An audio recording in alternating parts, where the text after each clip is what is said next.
Today, we are talking about one of the most beautiful and, honestly, heartbreaking essays ever written. It's called Dream Children, a Reverie by the one and only Charles Lamb. Now, this is a piece that kind of pulls you in, starts off feeling like a cozy bedtime story, and then ends up somewhere completely different. So, let's get into it and unravel this incredible, sad, beautiful dream. You know what? We're actually going to start at the very end. This line, this haunting quote, is the key that unlocks the entire thing. It's just filled with this profound sense of loss, like a whisper from a world of ghosts and what-ifs.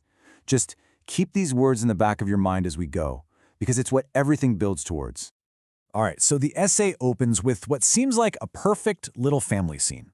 We meet our narrator, a guy who calls himself Elia, and he's sitting there with his two young kids, Alice and John. They're all gathered around him, and they're asking for a story. And their request is so simple and sweet, right? They just want to hear about their great-grandmother Field, about where they come from. And of course, Ilya's happy to oblige. He starts to spin this tale, pulling these memories from way back. And you get the feeling he's telling this story as much for himself as he is for them. And this is where we get the story within a story. Elia starts to transport his kids, and us, really, back to his own childhood, to this sprawling, kind of mysterious old house where his grandmother lived. At the very heart of all these memories is Grandmother Field. And the way Elia describes her, she's this figure of incredible dignity. She wasn't actually the owner of this grand house, but its trusted keeper, and you get the sense she took better care of it than the real owners ever did.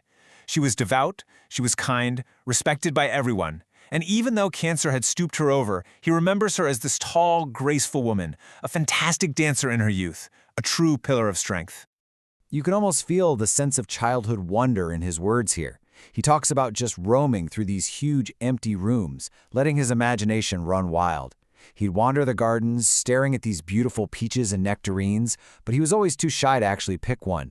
It's just this perfect snapshot of being a kid, full of awe and nostalgia. Then we meet another really important person, his older brother, John. Now, John was everything Elia felt he wasn't. He was bold, he was spirited, the life of the party, and their grandmother absolutely adored him. Elia remembers how John, this handsome, vibrant kid, would carry him around on his back because Elia had a lame foot. John is really the hero of these childhood stories. But right as Elia's story starts to wrap up, that warm, cozy feeling begins to change. Something feels off. The whole atmosphere starts to shift. So, Elia has just finished telling them about his brother John, and he mentions his death. And he pauses. He looks down at his own two kids, Alice and John, probably expecting to see a little sadness in their eyes. But that's not what he sees, not at all. And this is the moment. This is the turning point. The image of his children starts to blur, to fade. That perfect, cozy fireside scene just begins to fracture, and the beautiful dream world he's built starts to dissolve right before his eyes. And right before they disappear entirely, the children deliver this final, gut-wrenching truth. They whisper to him. They say, "We are not of thee, nor of Alice." They tell him plainly, "We're not yours. We're not real. We are only what might have been. A dream." And that's the twist that hits you like a ton of bricks. The narrator, Elia? Well, that's just a pen name for the author, Charles Lamb. And in real life, Charles Lamb was a bachelor. He never married. He never had children.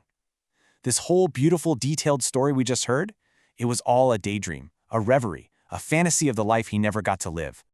Now, to really understand why this essay is so powerful, you have to know a little bit about the man who wrote it. You have to understand the immense sorrow that really shaped his entire life. His life was just marked by loss. See, the beloved Alice from his dream, that's based on a real woman, Anne Simmons, the love of his youth, who he never married.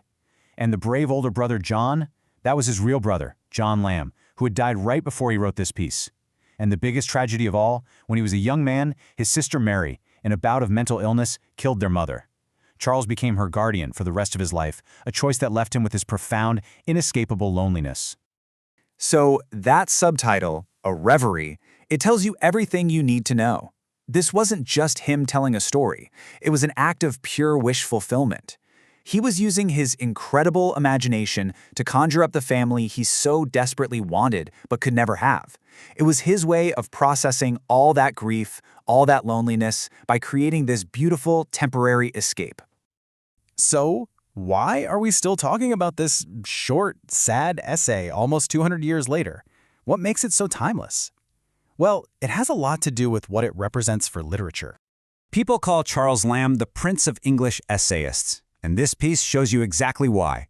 He basically revolutionized the essay. Before him, it was often this very formal academic thing, but Lamb made it personal. He made it intimate.